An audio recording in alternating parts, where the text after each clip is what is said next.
This conversation is probably going to be the most like bloop, bloop, bloop, bloop, bloop, bloop, bloop. I won't be entering an animal's asshole. Followings do not make you influential. Well, yeah. Hello and welcome back to another episode of Juju's Jungle. As you can tell, I am not in my jungle, but I am at one of my favorites. I am at my good friend Michaella's house. Hello, Michaella. Hi, thanks for coming into. It kind of feels like a jungle. My place is like a art jungle. Yeah, it's a form of a jungle. That's what I mean by rainforest. Yeah, life's a jungle. It's a tundra. In my metaphor. It's a tundra. It's a beautiful art. I am one of those friends who makes my friends come to me always, but like I love coming here. Oh, I love that. Because it's such a vibe. I want to create a space like that, and I don't let that many people into this space. So if you've been allowed in here, then that means you're special. Oh, I feel special. Carly's special too. And we're joined by Penelope. Oh, that's you. This is our special guest. You can find her on Instagram, except for we haven't posted in 3 years, so don't look for her. Introduce yourself. I'm Michaella. I also go by Malfi B. I'm an artist, designer, entrepreneur. I kind of have been like floating the title like entrepreneur, but also brand therapist has kind of become my new, because I've been talking a lot, like when I think about like what brands need to be doing, it kind of comes down to therapy. It's like internal work that brands need to be doing, and that's what I am doing with them. And have always kind of done without like realizing that's what it is, but it's literally like it's internal work. That's I like therapy. that. So that's what I do. It's kind of like newer to doing that, but have like kind of always like added that into my work. Yeah. Let's go way back. What was young Did you grow up in New York? Boston. Okay, Boston. And how far is that from New York? Because I'm 3 hours. So I definitely like when I was little, from like the moment I was like 4, when I think I was 4, I was like, I'm gonna live in New York City. There's like a picture of me with like a New York snow globe. Like I knew I wanted to live in New York. Boston was immediately too small for me. I'm like, nope, I need to be in New York. And the second that I could intern in New York, I think I was 18 the first summer I interned in New York, and then had to have like 2 other jobs while interning, because obviously when you're interning you're not making money. Yeah, which is insane. I could go on a tangent about that. Yeah. Tell me about what you were like as a kid, kind of like what growing up was like. I was very my mom just describes me as colorful and like vivacious, and I always was. Everyone thought I was going to be a lawyer because I was always just kind of like negotiating my way through things. I did not take no for an answer, and if they would tell me no, I would question why. Yeah. Starting at like 4, I'd be like, what do you mean? Why? So I've always kind of had that like negotiator in me. Yeah. I was very adventurous. I wanted to be an inventor. Like, that's what I thought. Like, there were a lot of things. I wanted to be a vet until I saw them do a thermometer at my cat's ass. And then I was like, nope. None of that. I'm good on that. I'm not be putting thermometers. I won't be entering an animal's asshole. Thank God. I'm like, that is not for me. The inventor side, it was like, I had this idea that I would make a chairlift in my backyard. I lived on a hill, so I like tied extension cords together, which like is probably dangerous because you could get electrocuted, and especially because it was in the winter. So it's like they're gonna be wet, but somehow or another, maybe they were like deficient. I don't know. Maybe they didn't work. And then I put like a sledding tube in it, and I thought I'd be able to like bring it up and down, but like I didn't understand like the physics of that. Instead, it just became, like a conveyor belt. Yeah, kinda. But instead it was a swing, and it would go like around and around and around. It was actually really fun. It was like just like an elevated swing. So my friends, we would go on it, and then like I would just make my friends do these things. I'd be like, "We're going on this." Now I was a gymnast, so I was like really high energy, really hyper, like always running around doing flips like everywhere, and also very, very creative. I would always do like different like painting, and I was like making like canvases at a young age, but I didn't think I was that good at painting. I would paint. Why didn't you think you were good? Probably because someone told me the painting wasn't good, and I was like a 6-year-old painting a scene in Greece. Like, yeah, it wasn't bad. It was definitely. I mean, it was I think also, I was a 6-year-old making a painting. So. And I hear you talk about your mom all the time. Did you grow up in a single family? Single mother, what? No, and that's funny. That's funny. Oh, wait, like, what? No. Okay, like, I'm no. sorry. No. Well, my parents' relationship was tumultuous. My dad definitely like. Was this like too personal? Whatever. I would share it anyways. It doesn't matter. We can cut it also if it no, gets... I don't really care honestly because like I probably would share it on my own podcast. So whatever. So my parents definitely had like a tumultuous relationship. Like kind of like my dad moved out. He moved out temporarily, maybe 2 times before 3rd grade. He moved out for a little over a year. I don't remember exactly how long. And my mom stayed in the suburbs and he went into the city of Boston. So like when people are like, are you actually from Boston? Like I definitely like have roots actually in the city of Boston and spent like a good amount of time. And they didn't officially get divorced until end of high school. But it was like a 3.5 year long divorce. So like they were getting divorced the whole time I was in high school, but it didn't actually happen until the end. What took so long? It was just a messy fucking divorce. They just couldn't agree on things, like, as far as... It's kind of like, in business, it's just, like, when everyone... It sucks that when it comes down to it, it's, like, everyone wants to get their way, and, of course. There were some things that got revealed that, like, my dad had a really good lawyer, and this, like, isn't, like, I've worked really hard to, like, have a relationship with my dad, so it's not, like, I have a relationship with my dad, but he definitely had the more high-profile, high-powered lawyer that wanted to... That's tough. Make my mom look crazy, make my mom... Which I have interesting feelings about the word crazy. I think that, like, it should be a good thing for the most part. I think that there's, like, certain lines that we draw. There's, like, the batshit crazy, and then there's crazy, and I think crazy can be a good thing. But... They tried to, like, prove her, like, they're like, she's in therapy, and we're, like, was using that, like, against her. So... That's wild. And that kind of shit wouldn't fly anymore, but this was 2015, probably. 20... Wait, no, sorry, 2010. But you know what? Like, it might still fly. Because I've... Yeah. Is divorce court separate, or is that, like, in family court? Do you know? That's so random. I just had a random thought. I don't know. I've just been, like, talking about court a lot lately. I think so many people, when it comes to, like, separation in whatever form when they have a kid, like, no matter the level of commitment, I think it's really hard for people to be selfless. People get really selfish because they have their emotions and they're, like, not realizing... They can't. And it's, like, I think that means you're not ready to be a parent if you can't you have to put your kid above. Yeah. Like, but it's so hard for so many people. I mean... I know I won't have a kid until I'm ready to, because I know that's what it's going to take, and that's what my mom does. Like that's what it is. That's just that to be like a fully present parent, like sometimes your needs go. I'm like talking like I have a fucking kid. But, no, but I totally agree, and I also don't have one. Can I ask?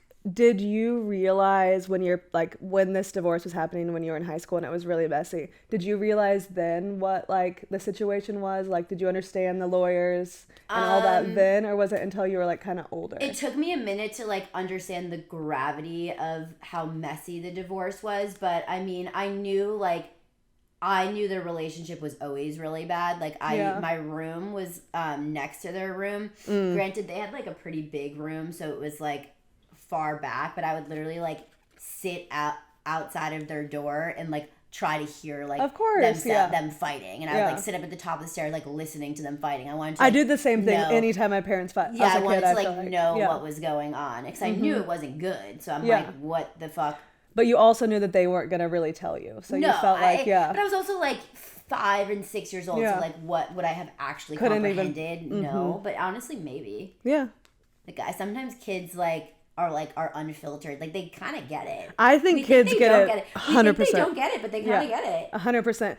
I think that sometimes kids get it more than we do because they haven't, like, learned the rules of how to behave yet. Yes, so, like, they're free. They're very unfiltered. They would just be like, that's unacceptable. Like, leave him. Dump him. Yeah, for real, though. Yeah, like, that guy's vibe's weird. Don't talk to him. Like, yeah. No, I have this friend who has an 11-year-old, and she did, like, she gives like honest dating advice, and I'm like, I love that. it's like kind of like they seem to know. Yeah. They're like, they know like what you have. They still like that. It's not that they still value themselves. That's not. They just haven't been. There's no trauma yet. Yeah, or there probably still is, but they just haven't like had those. Yeah, there's no like dating trauma because they haven't done that. But I don't know. They just seem to like see things in a much more clear way. I like kids for that reason. I love the kids. Honest. I like the I think honest. they're so cool. The hot takes from the kids are important. I agree. This is also a tangent thought, but I feel like it's always a hot topic, like people putting their kids on the internet. And I don't ever want to pick a side because I think it's different for every single case. But sometimes I love seeing the kid. Like, I personally love seeing the kids in certain aspects. I just watched this video of this little girl last night. Her mom let her, she brings her into the bathroom and she was like, this is where you can say all the bad words. Like, you've been wanting to say all the bad words. So the bathroom is the only place that you can say words. And she gets in there and she is just like stinking ass. Oh, that's so like, cute. Then she like looks at the camera again and she's like, and then her mom's like, have you said all the words? And she literally like addresses the camera. She like breaks the wall and it's like, hey, like not hey, but I forget what she basically like was like doing like a get ready with me to like say all my bad words. Which like that's slightly scary that she knows that, but it was really cute at the same time. I'm like, cause my mom not in the bathroom, but when we'd be in the car, she'd be like, okay, like say all the things you want to say now. Oh, that is so cool. Yeah, so it like related. I was like, I liked reading all the comments being like, why would you let your daughter do this? Obviously, she learned these words from you. Like, there's no chance. I'm sorry. I have my mouth. I run my mouth. Like, there's no way when I have kids that I'm not gonna like. What am I gonna sit there and be like? What do people say instead of shit? Like whatever, like shucks, darn, like they don't even say like that. These words will never come out of my mouth. But also, I'm sorry, even if you don't curse ever, your kid exists outside of your home. Yeah, unless you're like fucking locking them up and sheltering them at home. Like my kids, we're just gonna like they're gonna learn exposure response therapy. Yep. Okay, so in high school, what were you like? You said bubbly, bright. I would say, and like, I don't really like when people are like the popular girls, but I definitely was like very social and like, I did date the quarterback, not of our football team, but like a football team that we played from the all boys school. So you pulled one of those. All the boys hated me because of that. Because of course. They would play him. Yep. So, but he was kind of like, I think he was notorious because he was good at sports. So like, I didn't really like that people would like know me as his girlfriend. Like they would address me as like his first and last name's girlfriend. I'm like, I have a fucking name. Interesting. So yet I still like, I did like the like social aspect of that because I got to meet like people from all different schools. Because I went to high school not in the city of Boston, but in the other major city, Cambridge, where Harvard is. So I was going to Harvard parties when I was in high school. I actually got drugged at a Harvard party. Hey, Harvard. I got drugged at a Harvard Hey, Harvard. I got drugged at a Harvard party in high school. And I just like... That wild. Memory just came back to me recently. And it was like, I went through so much wild shit. And like, these were things I subjected myself to. Like, these are like my things I did. Like, I was just wild and had no inhibition. So like, but I just, so I'm like, certain things come back and I'm like, that was kind of fucked up. Yeah. Never someone's fault if they get drugged, but there are definitely ways to be smart in those situations. I was out like over consuming. I was out drinking every drink in the place. Like, did I like... Knowing your limit. I didn't. I had the limits. Limit never existed. Limit never existed when it came to drinking. So you graduate college, and then what was your like first job out of college? I actually never share this because I like to like pretend this didn't happen. But so in college they had like, it wasn't like maybe it was a career fair. I think it was a career fair in the spring. And a lot of people I went to college with were going to be working in finance, so they got all their job. They would know what their job was going to be in like October. And they knew that, like, going into, like, beginning of senior year, they, like, locked in their job. They already do. So I felt like I was one of the only people that was like, I have no fucking idea, like, what I'm going to do. I don't know what I'm going to do. So a little career fair rolls around, and, like, these people are, like, gassing me up. Like, oh, my God, you should come work with us. I didn't even know what this fucking company was. But I'm like, if they're at my career fair, like, they must be something good, like, remotely acceptable, you know? Like, I didn't think it was, like, a scamming business. But, like... And it was not a scammer I'm like, business. wait, what? It was not a scammer business. I don't even remember what we were selling. It was a sales. It was like a stupid sale. Was it like a pyramid scheme kind of thing? I think so. It was like a sales. I forget what we were selling. I don't even remember. The fact that I didn't even know what we were selling is scary. Yeah. So I quit that job within 2 weeks of having the job. Nice. And then I got a job at Sony. Somehow I just randomly, it took me three, I think it took like 3.5 weeks to like get the job. It was quick. I was lucky. What was the position? It was called ad sales traffic trainee, and it was a temporary position at Sony Pictures Television, which I didn't even know existed. Okay. But I was just dead set on working at Sony. Like, I remember telling everyone I was going to work at Sony. Like, why? It was like, because I met this lawyer.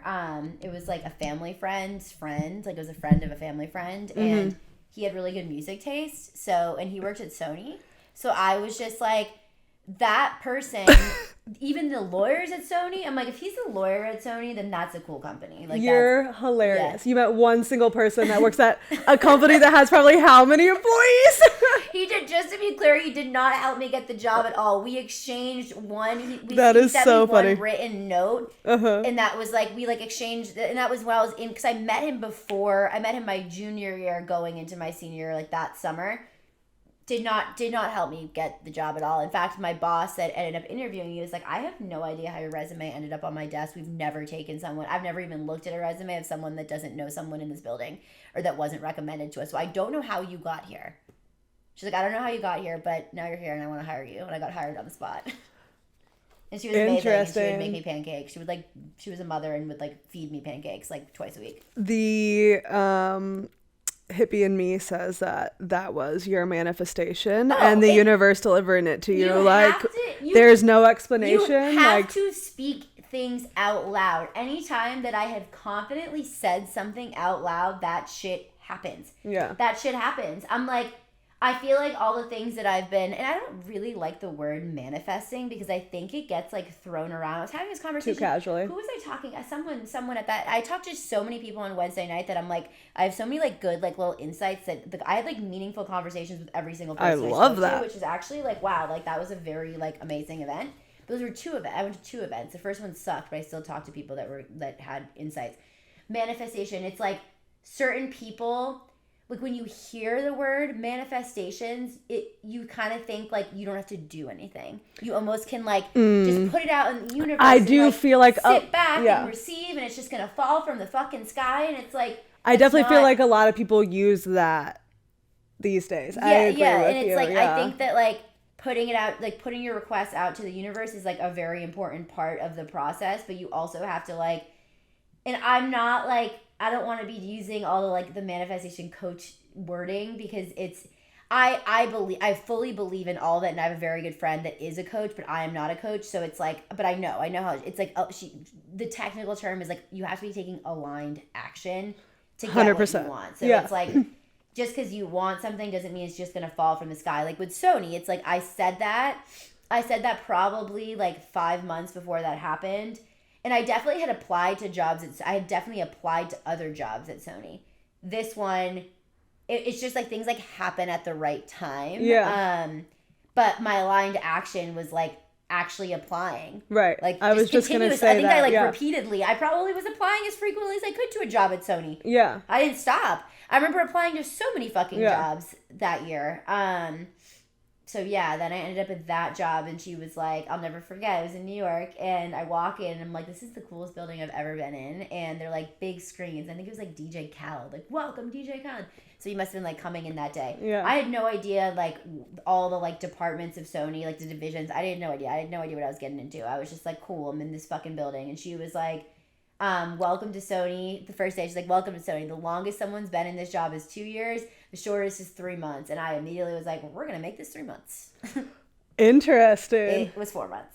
Wow. And then you stayed with Sony but went to a different position? And I just networked through the entire building. Like I think that's like when I first started on LinkedIn. I would get coffee with people in different departments. Like I started within my department and I was like, everyone hates their job. No, it's not for me. Okay. Then I went to the film department and I'm like, she actually hates her job more than the people in the TV department. So nope, I don't want that. I don't want that. Then I saw people wearing ripped jeans in the cafeteria and I'm like, who the fuck is that? Because I was in business casual. I'm like, that's so not me. I like had to go to like Banana Republic. Yeah, like, seeing you, I can't even picture you in Banana business Republic. casual. Like I mean, when I'm closing like multiple 7-figure deals, I will show up in that, but it's gonna be my way. It's not gonna. I'm never gonna be rolling in like regular Banana Republic. Yeah, I will also be like a little upset at you if there's like nothing exciting No, happening. Like, crazy. yeah, okay. For all I care, I might show up in this. Yeah. Depends on what I'm feeling. It depends on like the gravity of it. Yeah. But so then I saw them and I was like I like felt their presence and I'm like, what is that? Like, who is that? Slowly I learned, I met someone in the elevator that was a part, she was like very pretty, very like I think in her late 20s. And I'm like, who is that? Like, she's so cool. Like, who is that? And so we started talking. I think I like ran to her more than once and I was like, can we get coffee? And she had started this group called Sony Music Think Tank. And she basically introduced virtual reality to Sony. This young girl, this girl in her fucking 20s. That is so cool. That girl was the first. Do you remember her name? I want to shout her out just in case she didn't get the credit she deserves. Oh my god, I have to look. Look. No, keep going. I follow her on Instagram. I ran into her on a flight from New York to LA a couple years later. That's so cool. We took an Uber together. She's amazing. So that was like the first like inspiring woman I met in my career that I was like, damn, like she's hot and can do her thing. Like, because I feel like sometimes people like to say that like people don't like to believe that women can be all different things at once. Like smart, hot, successful. Well, healthy. My version is now healthy, but at the time it's like smart, hot, and successful. Like people don't like to like, because that's when you're actually like a triple threat, and people are like, oh fuck, like right.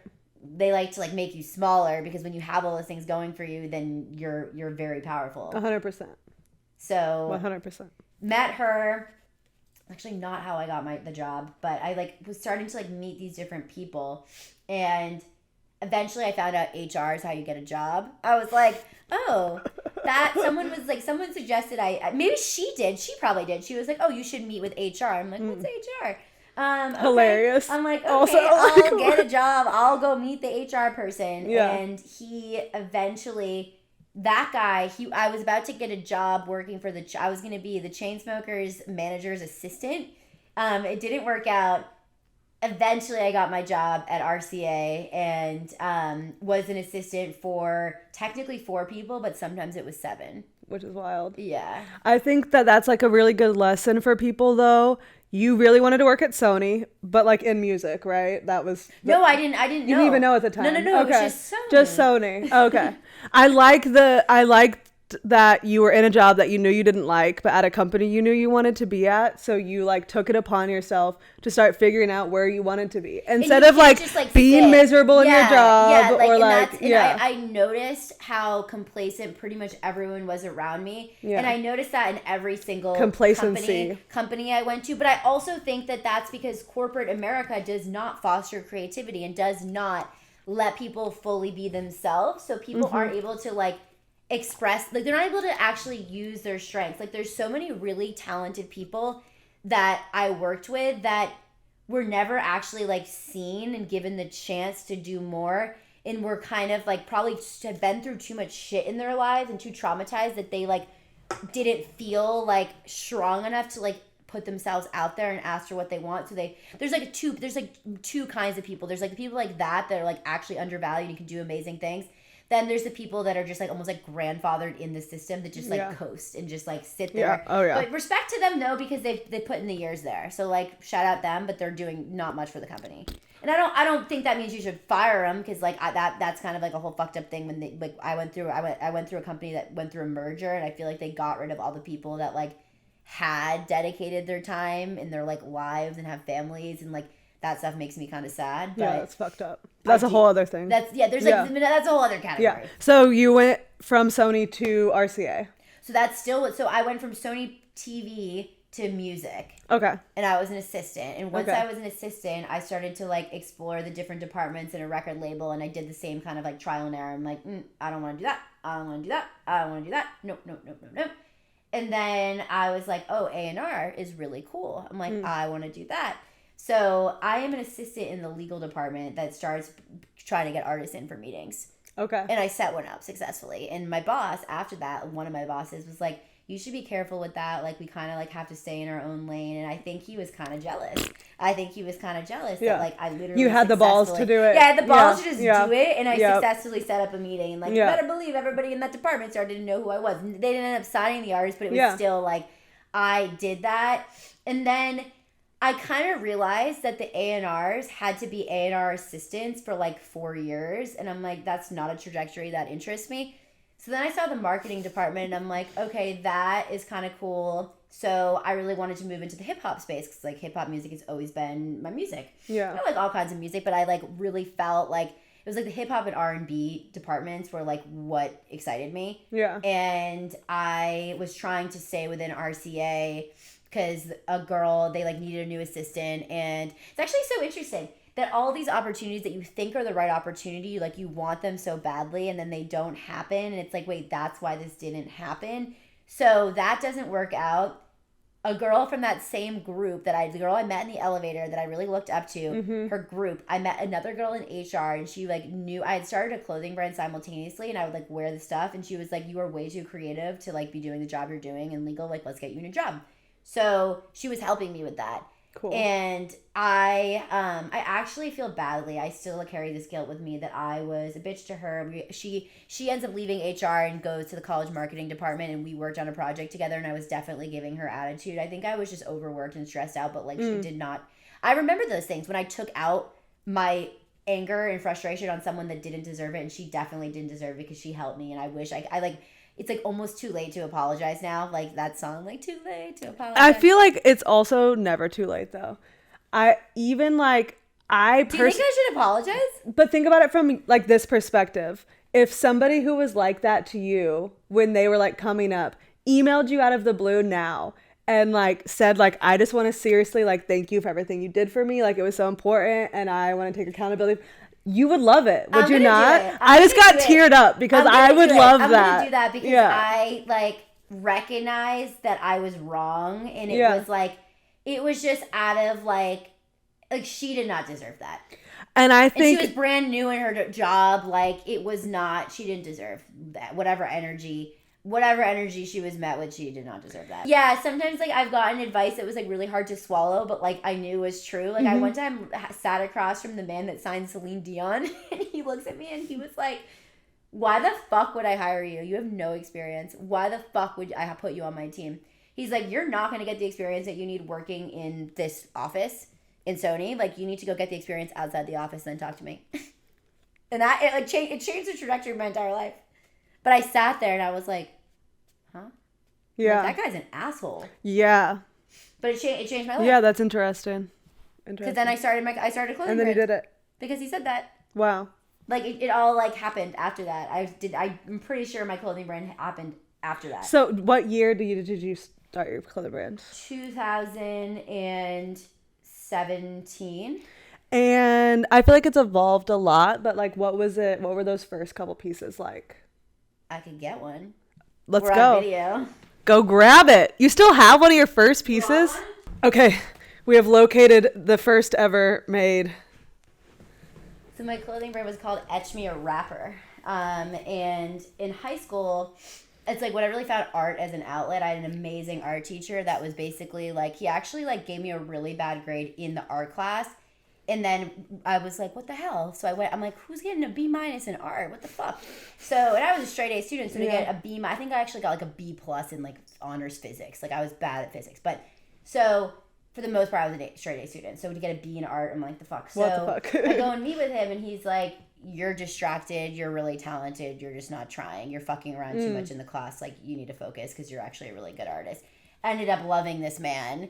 And did an independent study where I would just go in and draw like at any hour of the day. Like any break I had, I'm in the art studio. After school, I'm in the art studio. So I drew a drawing of Wiz Khalifa and Snoop Dogg, and he liked it so much that it like went into, hi, you okay? Come here. She's like, excuse me. Really wanting to be involved. it was a drawing of Snoop Dogg that ended up in like the school-wide art show. I mean, it wasn't like that big of a deal, but it kind of was. It was like only like the best art would get to go in the like display thing. Yeah. So Snoop Dogg, he loves Snoop Dogg. He actually passed away, Mr. Pagani. Rest in peace, Mr. Pagani. But I got to tell him how much of an impact he made on my life. I love before that. he died. I Like love shortly before he died. And I'm so glad that I got to. He wrote me a letter saying, save this drawing of Snoop Doggy. He called him Snoop Doggy. He's like, save this drawing of Snoop Doggy for your kids. Like, this is outstanding. And so then cool. Basically I was drawing these rappers in charcoal in high school, and then somehow or another I went into this store in New York. It doesn't exist anymore. It's called Community 54, and it was a really cool like streetwear. They had a backyard that they would do like, it was like kind of like before people were like, long before people were into thrifting and vintage. They would have like really cool like vintage jerseys.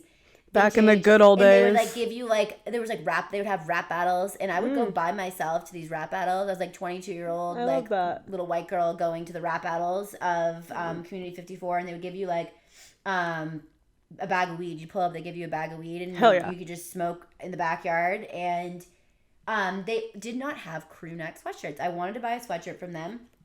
Didn't happen because they only had that, and I was like, you guys need crew necks. And then that was how that. And so you created this for them or for yourself? No, it wasn't for anyone. It was it was really for me because I realized I wanted a crew. And honestly, I feel like I hadn't really like I hadn't really explored streetwear yet. Okay. Like that was kind of my first like immersion into streetwear, but I'd always liked hip hop. So I wanted it to like really look like it was done in an Etch-a-Sketch. Yeah. So this is J. Cole in an Etch-a-Sketch. I love it. That is the first one I ever printed, and it's not my best drawing because I didn't know how to do my Wiz Khalifa and Snoop Dogg's. I spent like months working on in high school, so like those are amazing. But these I did quick. And I posted a picture on Instagram, and like accidentally started a clothing brand. Like it just like I posted it, and then people started saying like, "Oh, I really like that." And then I started posting other pictures of the other drawings I made, and then I started to get requests. Like people would be like, "I want Fetty Wap."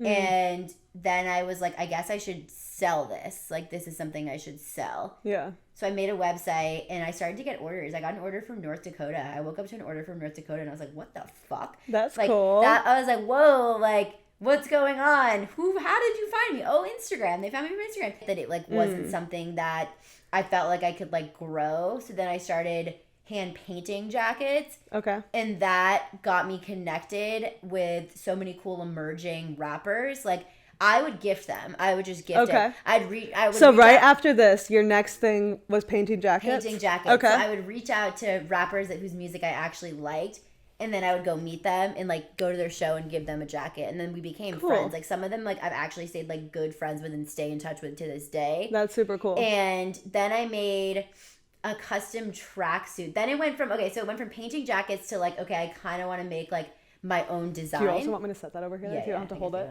I wanted to make something from start to finish. So I made this tracksuit, and this artist, Pink Sweats, I make Pink Sweats. I can't remember like how I met Pink Sweats, but somehow we met, and I made him pink sweats that he ended up wearing to like, he like performed on stage like multiple times with it. That is super cool. I remember the fader. I don't think the fader exists anymore. Does it not? Oh, does it still exist? I think it does. Does it? Oh shit, sorry. I actually don't have any idea. No, now that you say that, I'm like trying to think of the last time I heard anything. I don't know. But did they survive COVID? Maybe they didn't survive COVID. I don't know. I'm going to check that later. Yeah, that's interesting. If they hit me up for a rebrand, if not, because if I don't know who exists, that's a problem. And I used to be excited that like the fader posting it was exciting. Yeah. So I was like, whoa, like I'm a designer. But I also had gotten those sweatshirts were in I got them into 2 boutiques in New York. Wow. But I still like wasn't comfortable calling myself a designer because I didn't really feel like it was. Like also, did you even have a tag in there that was yours? Probably not. Yeah. I got hang tags. I think I started to have hang tags. Okay. I don't remember. I think I did it. Probably not on that one, but I think some of the ones that I sold in the store. You like put something on? Yeah, and I didn't sell that many. So honestly, I didn't give them that many, and I didn't sell that many. Yeah. And I just got them in by walking in the store and saying, I was just gonna ask, how did you get them in? I was just like, hey, I'm a designer, or not. I definitely didn't say I'm a designer because I didn't feel comfortable saying that. I was just like, hey, I have a clothing brand.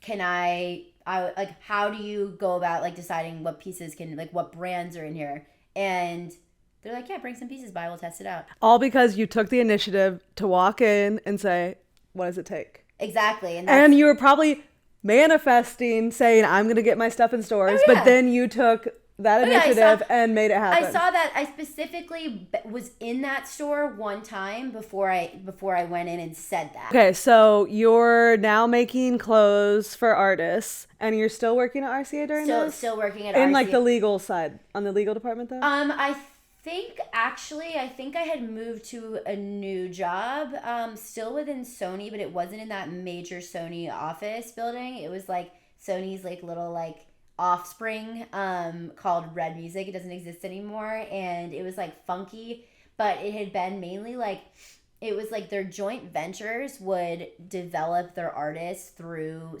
Red, but it had been a distribution company. Then it became a label, and it was kind of like where like I actually probably shouldn't. I don't think I'm gonna give my full opinion on what it was, but whatever. I guess I will. Whatever. It doesn't exist anymore. It doesn't exist anymore. It was basically where when someone that was owed, when Sony owed a favor to, or when someone was important to Sony, whether it was like they had an artist that was making Sony a lot of money, or like somehow they're making Sony a lot of money in one condition, they would throw baby budgets at. Or it was like if someone's like kid, someone that's important to Sony's like child's in a band, we could like sign them and give them like a little. I totally know what you mean. So, or like one of your really high grossing artists came in and was like, I'm passionate about this artist, and they'd be like, okay, I got you. We'll throw a little budget at them to see what happens. So like the goal was to get them upstreamed. I successfully did that twice, and that was pretty much unheard of. That was not. They would say that was the goal, but I didn't believe that was actually their goal, to be honest. Like, I get it. It's just the same pattern in corporate America where like people just like to like be able to check the boxes of saying they well, that was like a weird. What was that? Noise. I don't know. And maybe it wasn't not the goal, but were they actively pushing for that to happen? No, because I like thought that was the goal. Like I take things at face value. I'm like, let's fucking do it, and that is what happened. And I did that through in-person fan activations, like really rewarding fan bases, and like super fans. Like I was like, super fans like need to be, those are your fucking people. I don't care what you are. 100%. If you don't show love to your super fans, like those, they will do the work for you, because they buy everything. They'll buy everything you do. They'll listen to everything you do. They're going to be the ones inviting their friends to the concert. They're the ones telling their friends about you. So then, and then their friends like you, and then they keep, the thing goes on. It all like comes back to the super fan. So I wanted to like do super fan events. And this is obviously before COVID. Going back to what we've been saying, everybody wants to feel seen. Yes. And so those super fans want the acknowledgement of being those super fans. So I threw like a really intimate, and I don't actually remember if this is there was like a lot of like other things going on that got him to get to where he needed to go. But this was a really special moment that the high-powered guy, the guy that had the joint venture, actually it's someone, it was, like, should I say it? Fuck it, whatever, it doesn't matter. It was the Chainsmokers manager that I was gonna work for, that I had initially like wanted to be his assistant. Full circle. I ended up developing his artist. I ended up being the project manager on his developing artist. Interesting. And that's a full circle moment. It was a full circle moment, and they all were like doubting this fan event. They were thinking it was kind of stupid. They're like, I don't really get it. His name is Christian French, and he had a song called Hungover Sunday. So I'm like, let's throw a Hungover Sunday brunch for his fans that have already bought tickets to his upcoming LA show. Cool. So either, I think you had to like prove that it was like the first 50 people that like sent a DM of proof that they had already bought tickets to his LA show that was like maybe like 6 weeks out or something like that. So those are your super fans. Those are people that like will ride for you. 100%. So he did an acoustic performance. We had a taco stand. They had like everyone got to like get a Polaroid with Christian. So everyone got to have like one-on-one conversations with him, and cool. Like that, like, and not in the way that you like, they were hanging out in a backyard with Christian French. Like, why does that name sound so familiar? Heard his music. He's so sweet. I love Christian. I love Christian French and his team, and I love the Chainsmokers manager also. I love that. They basically, after this event happened, he said to me, he was like, I didn't know what to think of this, but I'm really, really impressed. Wait, yeah. You know my friend Fee? Yeah. She's really good friends with him. He's amazing. She does all of his music, but she's a little... She's in them? Yes. She's in his music videos? All of them. Because he did that like series, right? Where it was like the music videos that like told the story. But I've been on a couple sets for his music videos. That's so funny. That's crazy. He is a sweet little kid. He's amazing. They're all cool. Yeah. That was one of the artists that did successfully get upstreamed, which no matter what, like Adam, who was, or is, I don't know I would love to, I should check in on him because he's great. I was very intimidated by Adam, which didn't really happen that much in like I had to just not be intimidated by people, because if I stayed intimidated by people, then like I was never gonna like do anything. Yeah. But he scared the shit out of me when I first met him, because his reputation was that like he was tough. Like he was tough. Okay. Some might even call him an asshole. I didn't think he was an asshole. I think he got shit done. I think he got shit done and was like, he did what he said. He did what he said he was I gonna love do. that. And he just got shit done. Was he intimidating? Yes. He is the only person that when I quit my job from Sony, he called me and he said, thank you for all that you've done for me. Thank you for all that you've done for me. I know that our paths are going to cross again. Only person out of everyone I worked with. And how long did you work there? 2 years. Okay. 2 years. So it wasn't wild. It wasn't that long, but actually the other guy who I worked with that I got his artist upstreamed for him, it was because of TikTok. Like, I saw the power of... I got Christian on TikTok. I used to try to get all these artists on TikTok in 2019. I was going to say, what year was this? 2019. Okay. I was trying to get all these artists on TikTok, and no one would listen to me. And you're still living in New York at this time? No, I'm in LA now. Oh, how the fuck did we get to LA? I don't know. Somehow we went...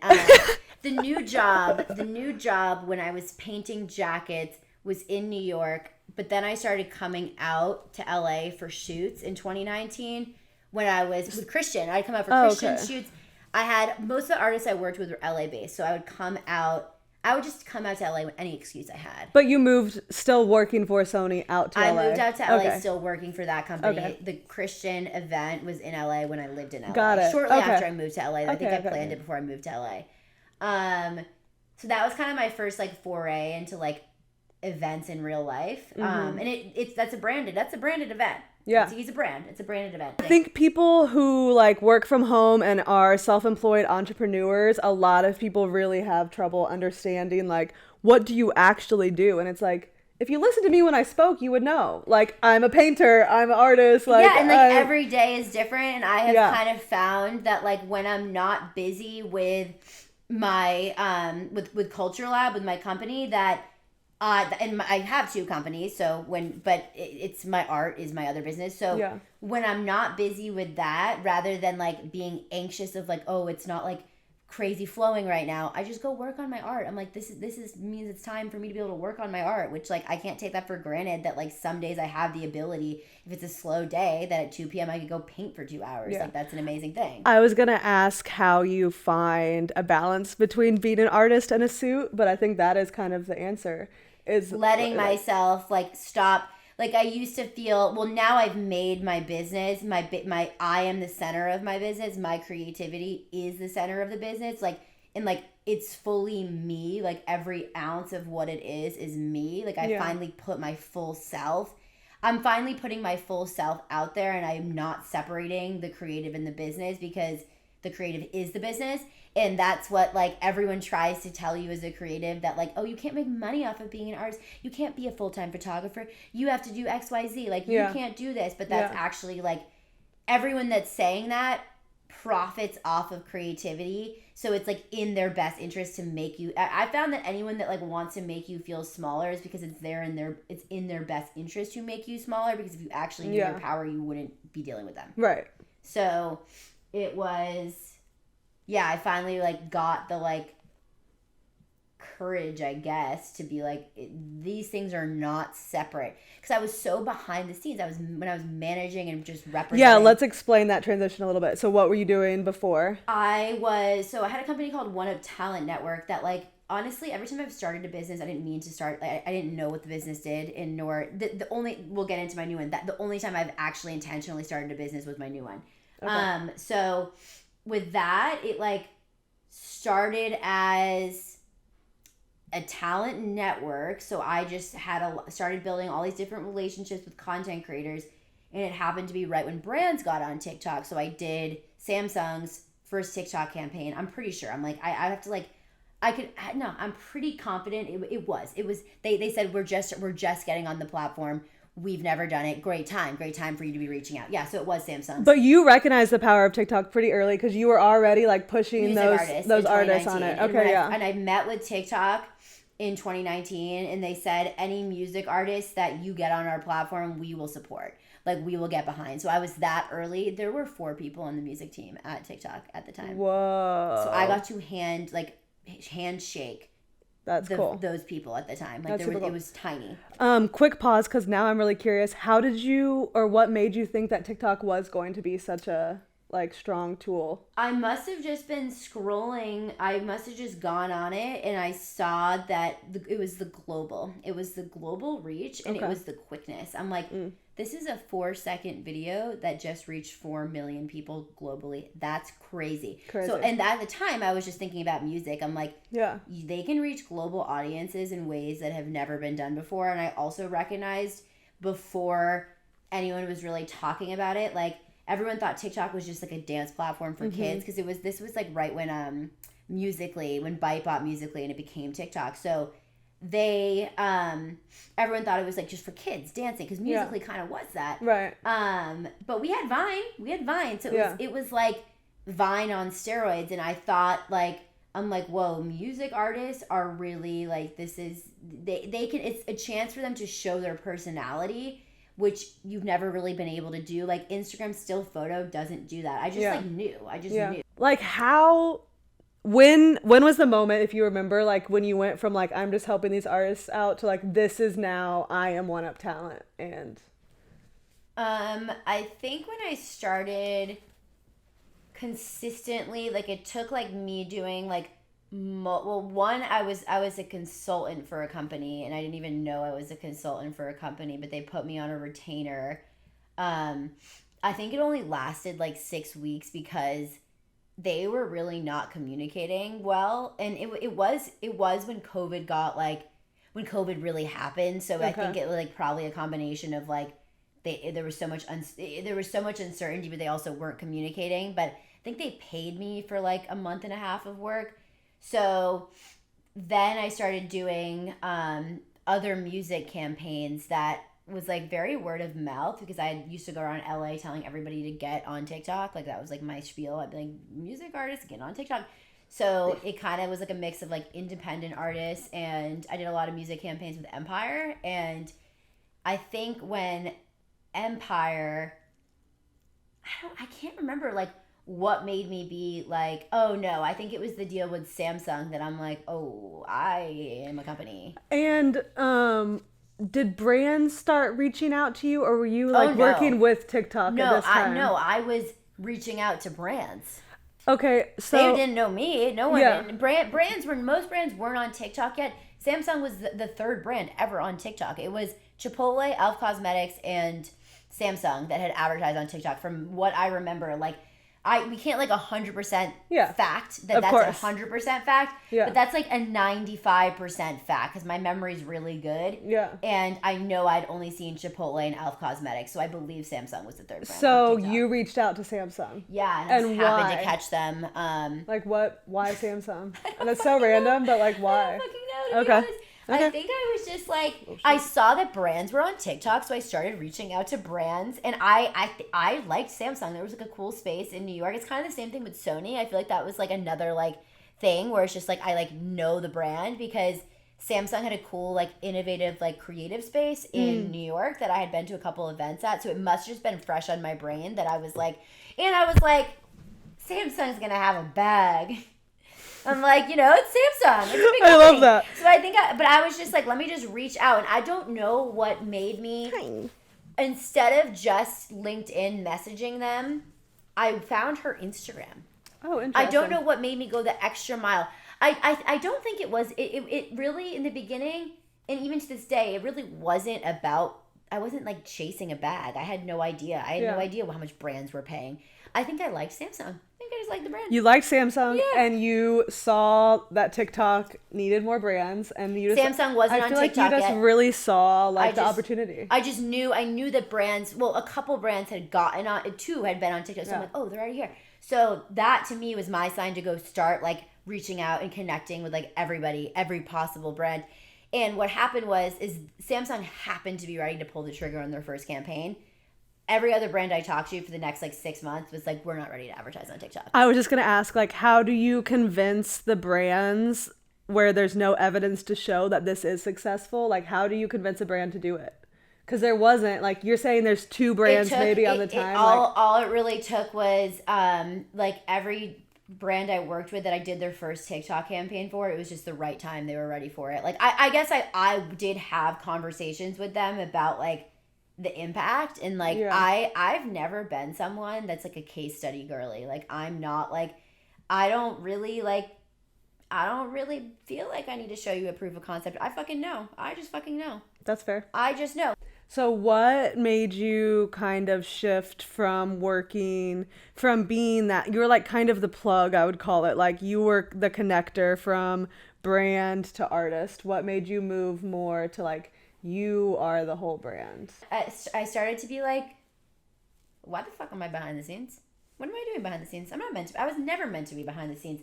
I was just afraid of being seen. I was afraid of being like, of fully putting myself out there. So I had to like really work, and it's still something that like I'm working on. I'm not gonna say I'm 100% like fully comfortable with what it means to be fully seen, because I get like I still get, it still gives me anxiety, yet I like knew I needed to make that shift. That's also interesting to hear though, because something I like really admire about you is that like you're always so vocal on social media about exactly how you feel. But I wasn't. Really? Or maybe I was. I feel like you always have been. But maybe like, I wasn't doing it on a business scale. Maybe, okay, yes. Maybe on my personal social media. Yeah, I've fair. always done that, but I had never done it on like LinkedIn. I was never like... Yeah. But I mean, yeah. I feel like you've always been really good about like, oh my God, sharing your opinions on... Yeah. Yeah, I guess it that was like the precursor. It was like the precursor to this of like I don't like when people call themselves anything. Like, I don't like when people say, I'm an expert, I'm at this, I'm at that. But I am ready to like really be known as a thought leader. Like, I want to be publicly speaking about these things because I've had enough experience. I see what is wrong. I see what is going wrong, and I know how to fix it.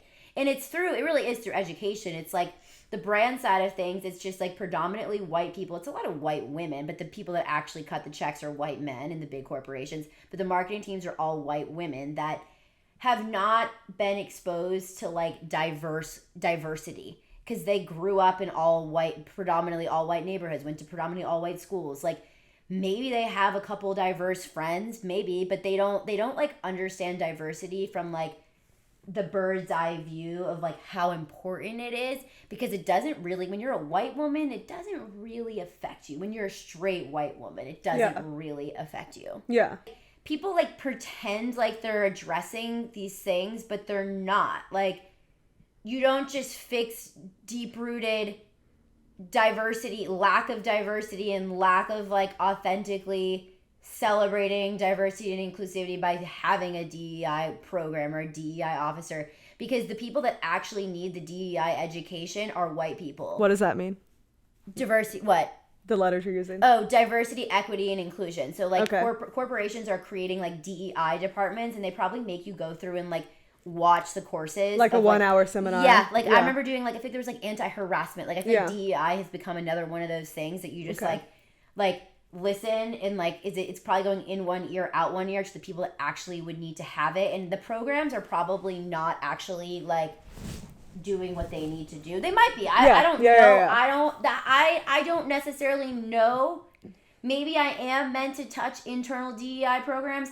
It doesn't like, it bothers me that it even needs to be a program. That's also doesn't solve the diversity issue. Me sitting down with my people my white coworkers that I work with and watching a movie for 30 minutes on diversity does nothing to fix the diversity issue. Well, it's just like, and it's like a program isn't really the fix. It's like just much more honest, open conversations. And it's like how I think I came to like really understand diverse perspectives is by having conversations with so many different people that it like creates empathy and you understand like, just because that's not your experience doesn't mean it shouldn't matter to you. Yeah. Because it's wrong. It's just quite frankly wrong. Yeah. The things that are happening for the disabled community, the lack of representation and lack of visibility for the issues that happen in the disabled community, obviously goes so much further than disabled community. It's like any community, the BIPOC community, the LGBT community, older people. It's like anyone that's not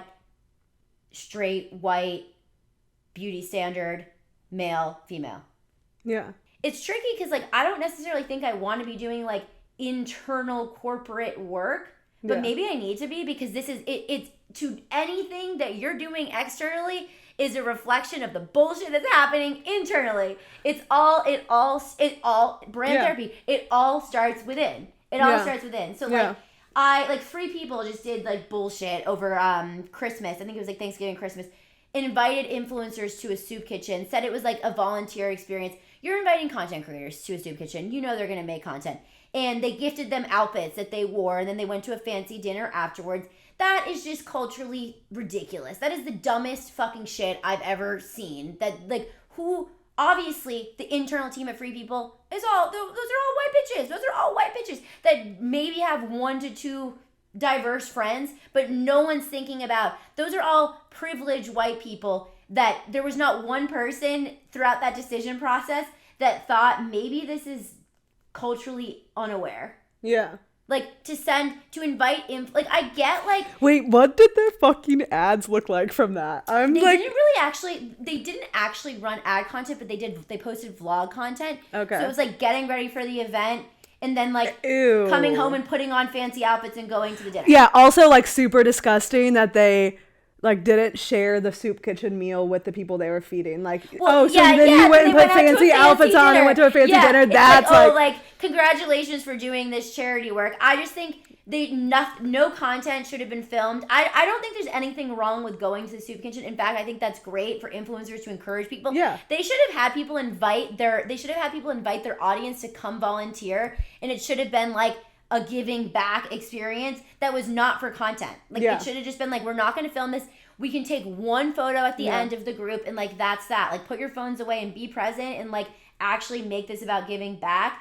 And like, the dinner just didn't need to be that fucking nice. Save that for Christmas. Save that for Christmas. Yeah. It's really come down to like brand identity, because how you're showing up externally comes down to your internal identity. And these brands that have been around for a long time that are pretty much uncomfortable on social media, like they don't know what to do on social media. They have these beautiful, rich history, vibrant history. I mean, some might not be beautiful, but it might be nasty for all we know. But they come with that history that oftentimes people just want to like erase and just have a brand new voice showing up on social media. Like, that is not how you need to do it. You need to play it. So it's kind of like, so every brand is afraid of being Bud Light, and they're afraid to do what Bud Light did by working with a trans creator, Dylan Mulvaney. And it's not that working with the trans creator was the wrong decision. It just felt inauthentic. Like, they had been a frat beer brand forever. So to now all of a sudden be working with Dylan Mulvaney, who is a gorgeous girl that wears high heels and is very feminine. Yeah. To be working with her surrounding March Madness and making a joke around, like, what sport is this? I think that's what she said. Like, love her. This has nothing to do with her. She did nothing fucking wrong. Yeah. But I will say, it just wasn't authentic. It was not an authentic play to go from this to that. That's trying to move too quickly. So brands need brand therapy to evaluate where they come from, where they're going, how they want to be showing up, who are they now? Who are they now based on all of their past experiences? And what do you want to become? And it's like, I'm there to challenge them and push them forward and be like, working, like Bud Light, I'd like to reframe this. Like they didn't, and then Anheuser-Busch too. It was Anheuser-Busch. It was. You have to. It's not Bud Light. It's Anheuser-Busch's lack of support. It's like you did this and then blamed this on you fire people thinking that's gonna fix it. You should have just stood by your decision because you already did this. When your words need to match your fucking actions. So if they had just done that, they would have connected with the LGBT community. They would have connected with Gen Z by doing that. Like that would have been. Well, they made enemies on both sides because, and I'm also like, I didn't really know about that whole thing until I went back to Missouri for the summer because Anheuser-Busch is a Missouri company. Oh. And also like all those country motherfuckers. They're like, we're not drinking it.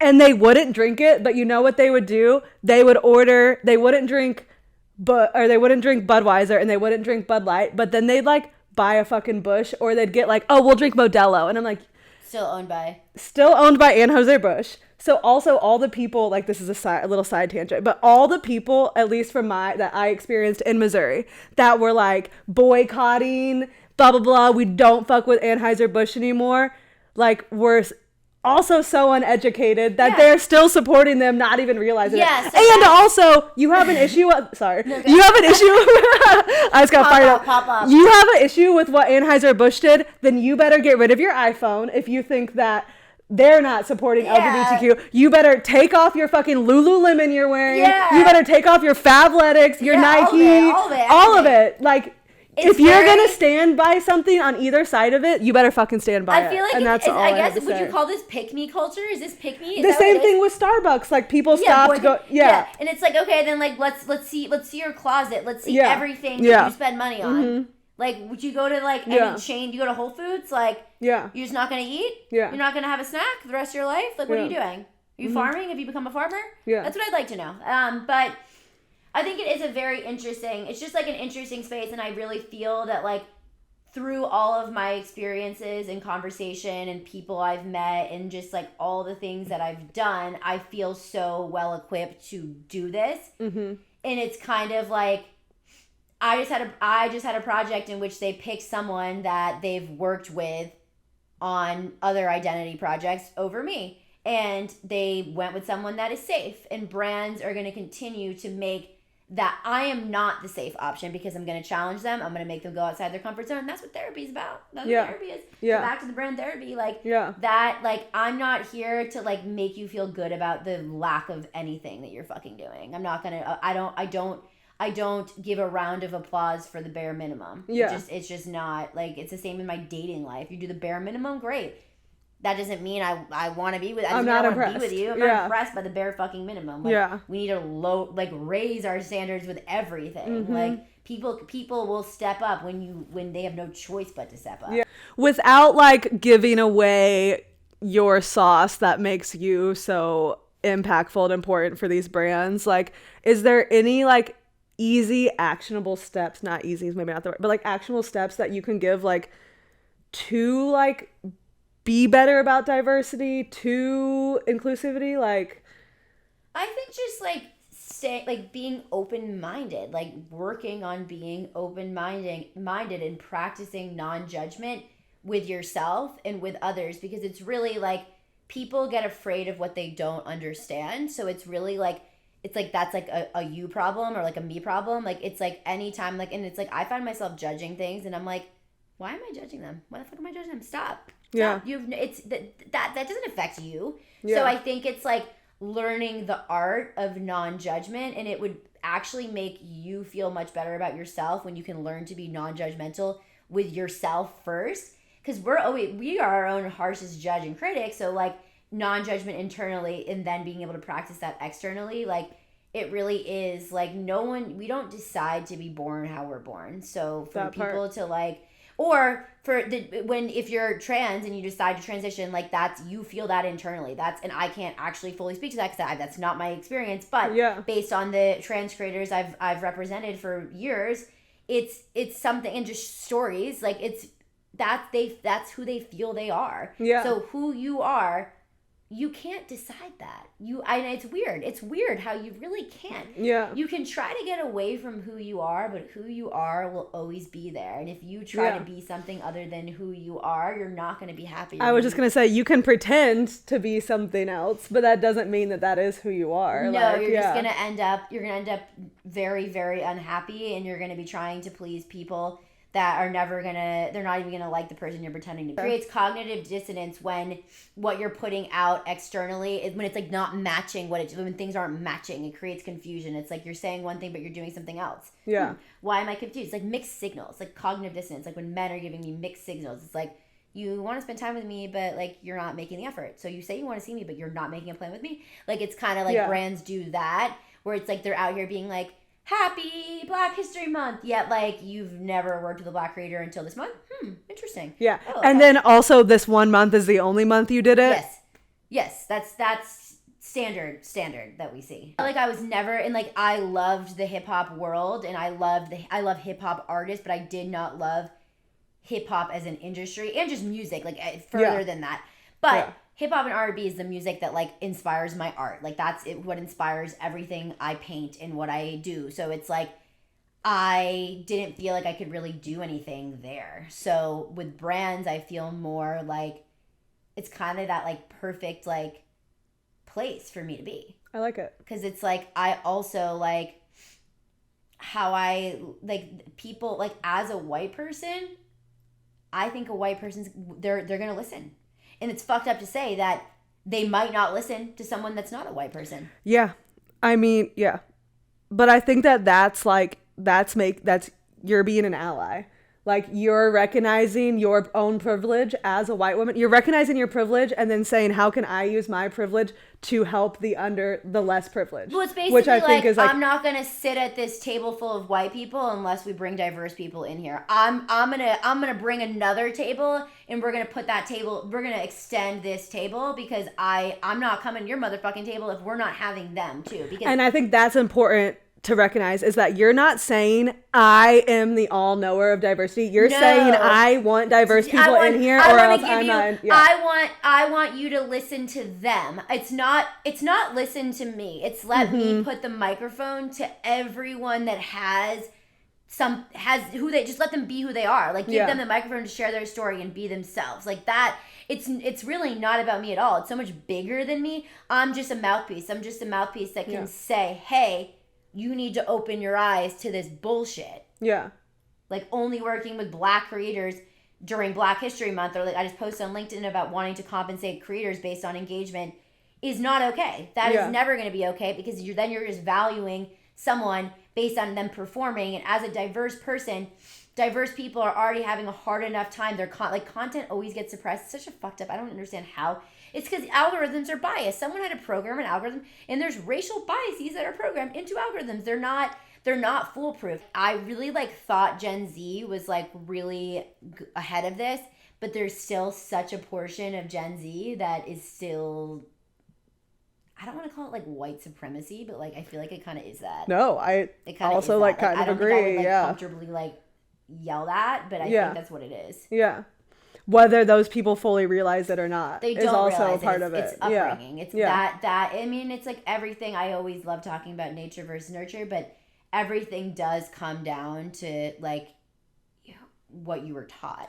But also we believe what we were told. But also not an excuse. No, because you can expand. You can and people think, remember they'd be read about the Black experience. Reading about the Black experience is not going to help you. It's just stop judging people and have a fucking conversation with someone. Yes and no. Yes, 100%. Oh, but don't have an ignorant conversation. Yeah. What's it like being a Black person? Yeah, but also it is not people of color's job to educate white people. No. Go and educate yourself on the technical side, but then also create friendships. That's what I mean. Just having friends. Having a conversation, not about what's it like, what's the Black experience, what's the Asian experience. It's not that. It's just being able to talk to a person as a person and not. And it's not a not seeing color. You can't. That is also so problematic. You can't not seeing color is a problem. Because then you're saying that there isn't a problem when there is a problem. And you're saying you don't recognize their cult. Like you're saying, that's like erasing the culture that makes them unique. So problematic. I am so thankful that I have friends that I can comfortably go to because they do educate me, and I've learned so much. I fucking grew up in the middle of Missouri. Like, are you kidding me? I like to do that. I like to do that too when I see a Black creator, like content from a Black creator sharing about like an issue that they see for Black creators. I like to have different conversations with Black content creators and be like, how do you feel about this? Yes. Because I agree with everything he's saying, but I'm curious as to how you feel because it's not my experience. What the fuck do I know? Yeah. I think that's also important too, is like, no matter how much we as white people educate ourselves, we're never fully understand. I'm never gonna have the Black experience. Yeah. It's never gonna be, it's not. I will always walk around with this white privilege on my face. Yes, no matter, like Ariana Grande tan, like you're still white. That's a whole nother side of an issue. Oh my God.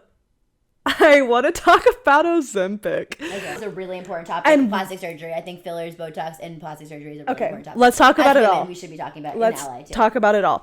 And the Ozempic thing is so funny to me because when it comes to like plastic surgery, something as simple as Botox, which is like so many people, such a high percentage of people, like I'm just not into that stuff. So I'm not really aware of what's happening in that industry. Like obviously when the BBLs blew up, like I was aware because all of a sudden we got weird shaped butts on the street. But I wasn't super aware of the Ozempic craze until I saw you kind of talk about it a little bit. But this is so funny. My mom called me the other day. It's popping off in our mom's community. No, and my mom is like, not that she's not hip. I don't want to say that. Like, I think she's so cool. But my mom isn't somebody... It's probably why I'm like this. She's not jumping on trends. No. She's not like... She's doing her thing. But she called me the other day. She's a real estate agent in Florida. And she said... I almost am positive it was a real estate agent. They threw an Ozempic party at their house. It was like... I think it might have been like a fucking open house thing. Yeah. And she was like... I almost went because... I was like, wait, Mom, how do you know what Ozempic is? She's like, I Googled it because I was so confused. She's like, all the ladies were talking about how excited they were because apparently it's running short in Florida and this girl had access to a bunch. Her doctor was like gonna come. So they were doing it at a cheaper price. So if these ladies went to this party, it was like basically like a Mary Kay party, but for Ozempic, it sounded like. My mom used to have Botox parties, but this was in her 40s. That's a thing? Yeah, I think in my 40s. See, I'm just in my 40s, I'm open to having a Botox party. I think Ozempic is absolutely being abused and it's ridiculous. Especially, it's so concerning to me that, and again, how we've already differentiated between content creators and influencers. It is skinny influencers that they're already skinny. They are using Ozempic. That is ridiculous. That is so unhealthy. We have no idea what the long-term side effects are, and they actually are taking it away from people that actually need it. And it's just this craze, like, it's like, and people that like... is it a weight loss pill or what is it exactly? It's an injection. It's a weight loss injection. So the people that, like, I know some older people that are technically clinically overweight that are using it to lose weight. But the problem with that is there's never a short-term fix. So this is your quick fix. But if you're not making lifestyle changes, you're going to gain the weight again. Yeah, that's 100%. And the same with like the whole BBL craze. I feel like, not to get like slightly skirted off, but like these girls did all that and then got their fat injected into their butt. And then all of a sudden, 6 months later, their butts are weird ass shapes because they're not taking care of their body. Yeah. And they're not like, and then they look at Kylie and they're like, well, Kylie got it perfectly wide because she does actually work out though. Well, like she probably she has her chefs, like she's being fed. She's eating healthy and she's working out. She's taking care of her, but she didn't just like go get a BBL and is sitting on the couch. Yeah. And I think that is something like specifically with plastic surgery and probably this Ozempic thing too, is like people are using it as like it's a fix and it's not. Well, and it's also like, I think like where I've been having a lot of like worry about this for like people in their early and mid 20s, not just Ozempic, but just like fillers, lip filler, Botox, injectables, like whatever the filler. I actually don't even know where the fucking fillers go, but I think it's like here. I don't know. I feel like you can fill wherever, right? I don't even know what filler is. Is there a difference between filler and Botox? I thought I got my lips done once over a year ago, and I'm not going to say it didn't look good, but it felt so inauthentic to who I am and everything I stand for that I will not be doing that again.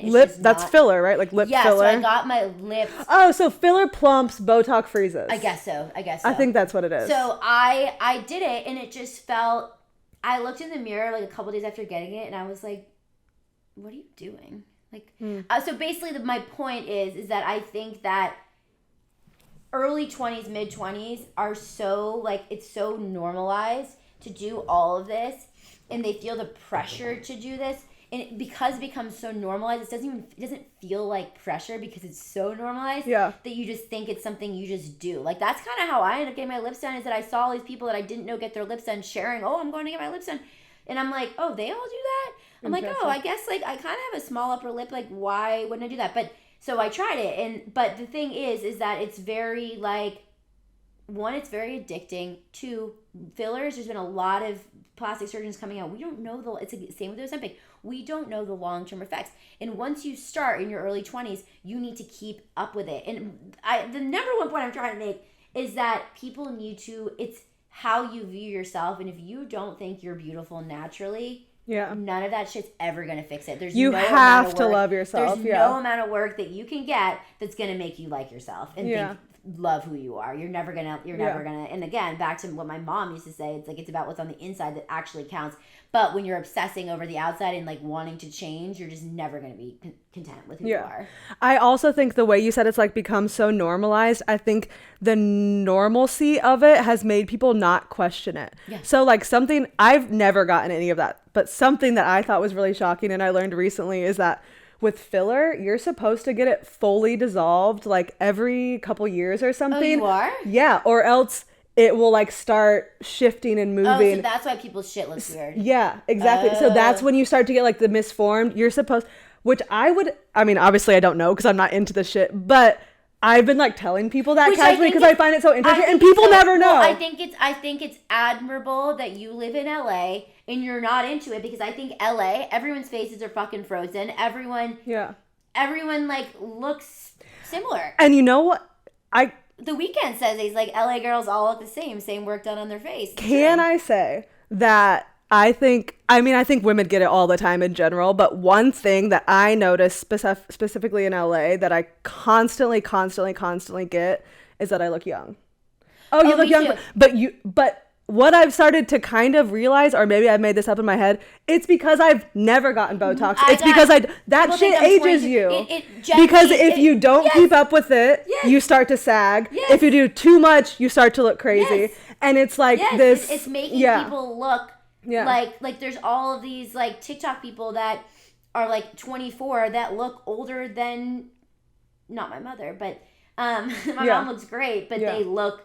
It's aging. It's aging people. It ages you. It's like, it's funny because there's, like, something going on here. This is, like, a bigger, like, propaganda. I don't know. There's some, like, propaganda. Like, what the fuck is going on? Why is this shit being pushed so heavily? Yeah.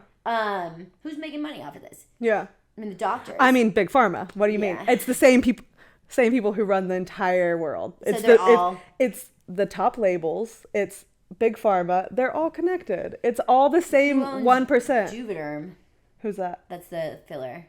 I guarantee you, if you Google it, it's probably like it's probably like fucking Johnson & Johnson or something insane like that. It probably is. Oh, that shit's crazy. That shit's just all. Like, I guess that is like a really. It's a marketing campaign. It's a real comparison, though. It's the best like marketing campaign that's ever existed. You can kind of compare things. Ozempic has the best marketing campaign that's ever fucking existed. Make you skinny. And it was all organic. It was all organic. What, like, because again, like, I'm so not in that world, so like what kind of made it pop it off? I kind of feel like Mindy Kaling was one of the first people that they're like, damn, like, she looks really skinny. And then, like, and was she just like shouting it from the rooftops like I was rocking with Ozempic? I don't know who first said I'm rocking with Ozempic. Like, everyone was, like, denying it. No one was admitting they took Ozempic. Oprah finally did recently, because, like, Oprah, like, is, like, now a baddie. Like, Oprah looks like she's an Instagram baddie, this purple dress. I was like, who is that? Oh, it's Oprah. She looked amazing, but not but. There's no, we don't need to but. She looks great. I'm happy for her, but like she wasn't admitting it was Ozempic. That doesn't happen. Yeah. You don't go from that to that in 4 months. Yeah.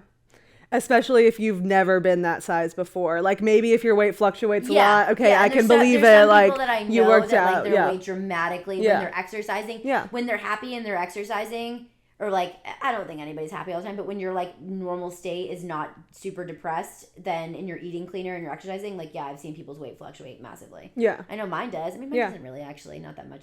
But I do know people who really, like, it really does. Dramatically. But I guess I never stop exercising because I need exercise for my mental health. So I don't, like, I've never, like, once I started, I've never stopped. Yeah.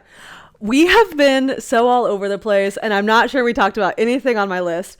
But that just squirrel thoughted me. I want to go back just a little bit. When you were showing me the crew neck sweater, I thought the first one you ever made, which I have one of, was the screen print that says anxiety. Oh, no, that was well later. Okay.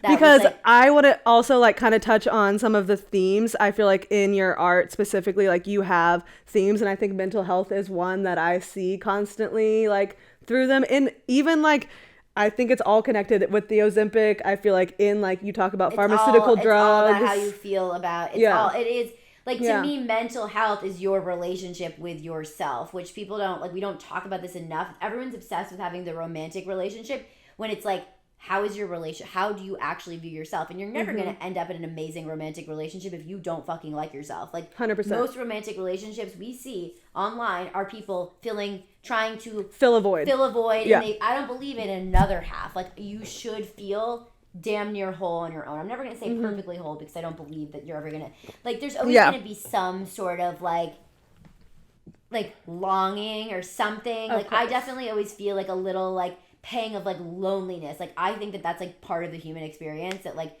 even when you're with someone you're still gonna have that. It doesn't go away. But people look to like avoid, they don't want to look at themselves, so they go to someone else they like spill into someone else and become codependent to avoid dealing with themselves. Well, I feel like that's like we're saying when we earlier said we're dating to marry, that doesn't mean like either of us are like obsessed with getting married. No, it's just that we don't need a relationship to be that. Not at all. Yeah. Like, I'm so good on my own that unless you're like really adding to my life and value, like adding value to my life, I would prefer you stay far away from me. Please. Please. Anyone that's going to waste my time, stay away. Yeah. Don't even talk to me, actually. Don't even look at me. Especially if you have a nice smile. Don't look at me. You go to therapy though, right? Yeah. I actually am not seeing a therapist right now, but that's because I certainly will. I'm going to find a new one. I did intensive EMDR therapy for starting in April and just like stopped in December.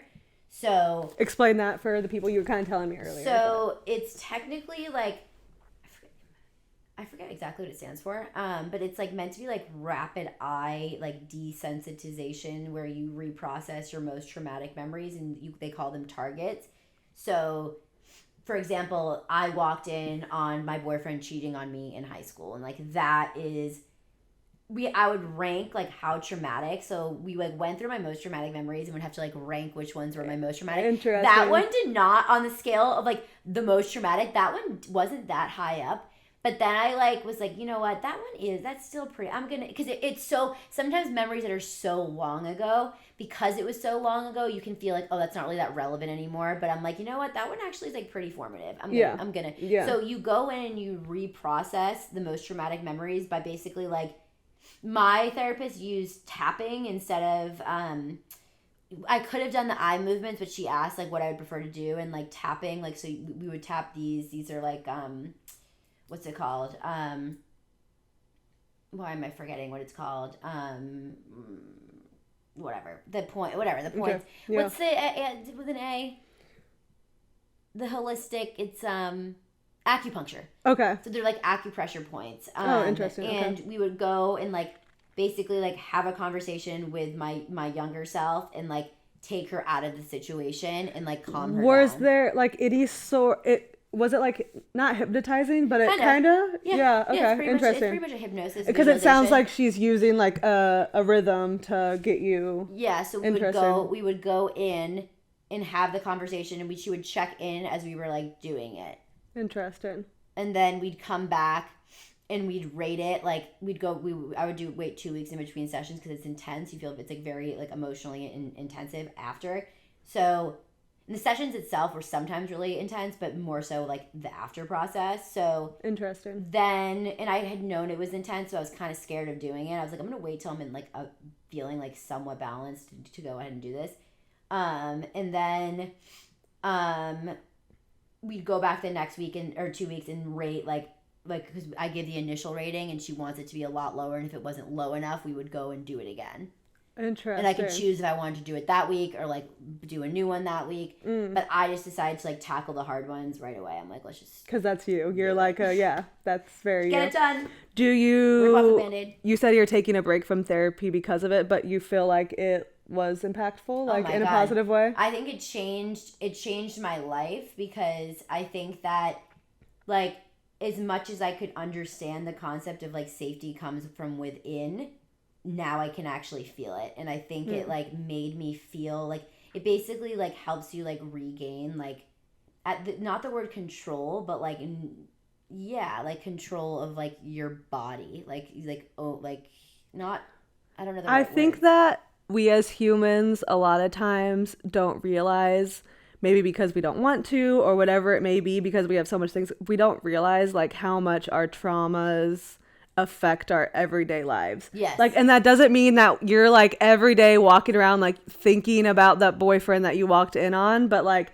traumas like that live with us and affect our daily choices, whether we always realize it or not. And it really affects, I just think trauma affects all of your relationships. And I think I was making really bad like romantic decisions that like were further traumatizing me. And it's like, you know what?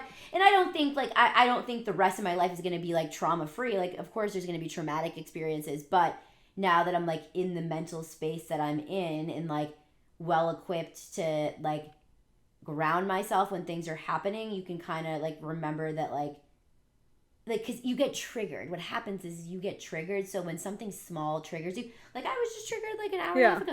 Do you think I'm really triggered about what she said? Probably not. It's the feeling of feeling not worthy, or like they're not they weren't but like, they're not recognizing. Yeah, they're not like, and they're not gonna like show. It's like abandonment. It's like abandonment. Like, I'm feeling like they're just gonna like pull the rug from me, but it really has nothing to do with business. Like, it has nothing to do with it. And that's what I said to you. I said, I feel like you're really emotional right now. You need to take the emotion out. It's business. And we're never gonna not be triggered. 100%. Like, no matter what you do, but now triggers become like, okay, like that was like an hour ago and I'm already like feeling much more calm. And you recognize that it was triggering you. And that's like that's a big thing too. Yeah.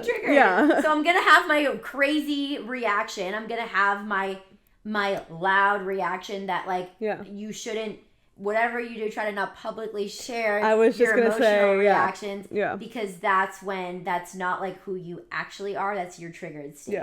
And that's why it's like it's really, I feel like it's really hard, and I haven't yet to find myself. I haven't been in a serious romantic relationship since I've done this work, so it's like hard to know, but it's hard when you're triggered and like want to react right away. Like I kind of have to. I kind of react right away, but then I can like, as I'm doing it, I'm like, wait, I'm like acting like a little out of line. Like I'm being triggered right now. That's something I've realized about myself, and I'm like trying to find a balance back to. But I realized like maybe in high school, I think if people asked like what I was like, they would say that I was like emotional and mean. And I think back then I didn't take time to actually think about how I was really feeling, and I would just like react a lot of times. And I've realized something about myself personally, which I need to communicate when I'm like in romantic relationships, is that I personally need time to sit and think about how I feel before I'm ready to talk about it. Yeah, you need to process it. Yeah, because otherwise I will say things I don't mean at all. I think that's pretty much, so I think everyone could benefit from that. Yeah. Like, but I feel like it out right away? When it comes to issues like personal whatever, like I think some people want to solve issues immediately. But I think that's a trauma response of wanting to fix it right away because you want to make sure you're not going to be abandoned. So you're like, let's fix it right now. But I think like the mature, healthy thing would be like, we don't need to fix this right now. Let's take a step back and take a breath and then work like, toward the solution. We will figure this out, but like it doesn't need to be done at this minute. Yeah. Is there anything you want to plug or like last sentiments, get off your chest? Okay. I want to be doing more commissions. Like, I want to be painting more walls. I love spray painting walls. I want to do more commissions for artwork. I also have like a whole collection of artwork that is fairly new that I want people. I actually want to do. I'm definitely going to be doing an art show. I have like a small. I'm not going to call it. It's not a small. An art show is an art show. But there's like my dream. I'll speak it into existence now. It's called Jeffrey Deitch Gallery. That I really want to do a show with him. So that when that's happened, I'm going to be plugging the fuck out of that. But I also have an art show on March 17th in Santa Monica at Rangoni. They're amazing. It's an Italian shoe company, and it'll be fun. It's for St. Patrick's Day, so that will be cool. If you want one of One Piece's, follow me on social media, because if I'm wearing something, that means I just finished it. And everything's upcycled. So I might wear it before you buy it, but it was already worn. It's pre-worn. It's upcycled, so I'll wash it. Yeah. Wash it, and then you can wear it. There you go. Thank you so much for being on. Thank Appreciate you. ya. Always love chatting with you. Ta-ta for now. Ta-ta for now. Ta-ta. You say goodbye? Goodbye.